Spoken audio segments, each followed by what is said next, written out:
Bismillahirrahmanirrahim. Assalamualaikum dan salam sejahtera. Hari ini saya Ahmad Musa yang bersyukur. Saya Fatimah binti Hussein. Saya Fatimah Sofina binti Ghazali. Saya Anna Bersyah binti Syed Zainal Abidin. Saya Alif Aiman bin Harun.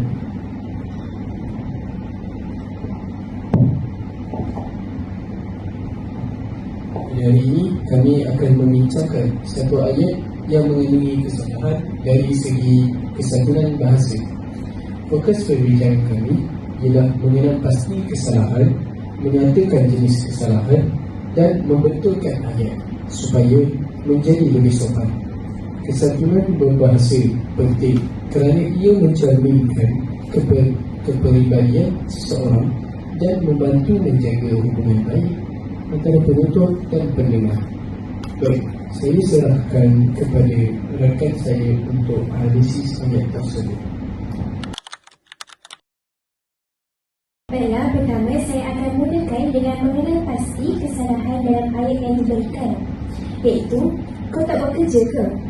Kesalahan yang dapat dikenal pasti dalam ayat ini ialah penggunaan kata ganti nama diri yang tidak sesuai, iaitu kata ganti nama diri kau. Perkataan ini dianggap kurang sopan, terutamanya jika digunakan dalam situasi formal atau ketika bercakap dengan orang yang lebih tua atau orang yang tidak rapat.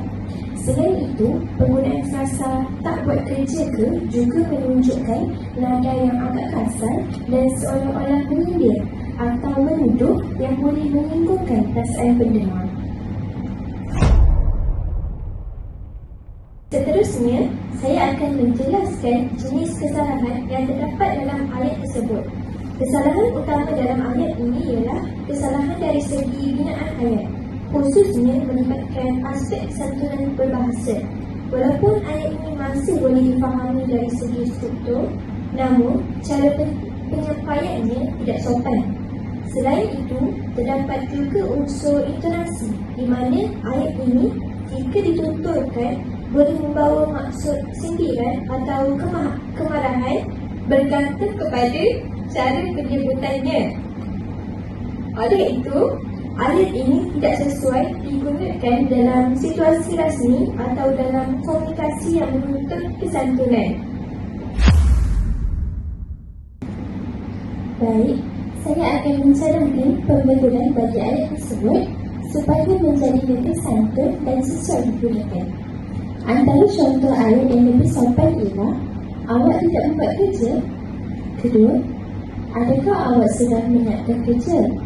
Ketiga, maaf, boleh saya tahu sama ada awak sedang membuat kerja atau belum?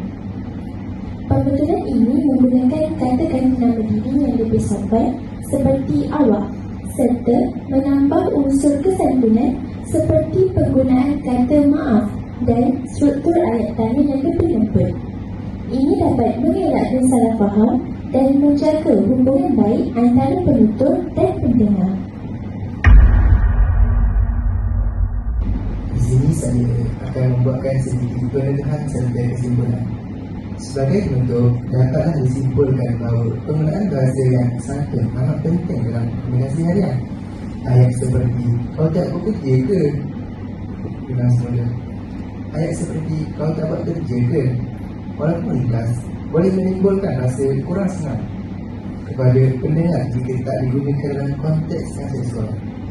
Oleh itu, kita perlulah sentiasa peka terhadap pemilihan kata, struktur ayat serta nada percakapan supaya mesej yang disampaikan tidak menyinggung perasaan orang lain. Kesimpulannya, kesantunan berbahasa bukan sahaja mencerminkan kepribadian seseorang itu, dalam membantu mewujudkan komunikasi yang lebih harmoni serta berkesan. Sekian, terima kasih.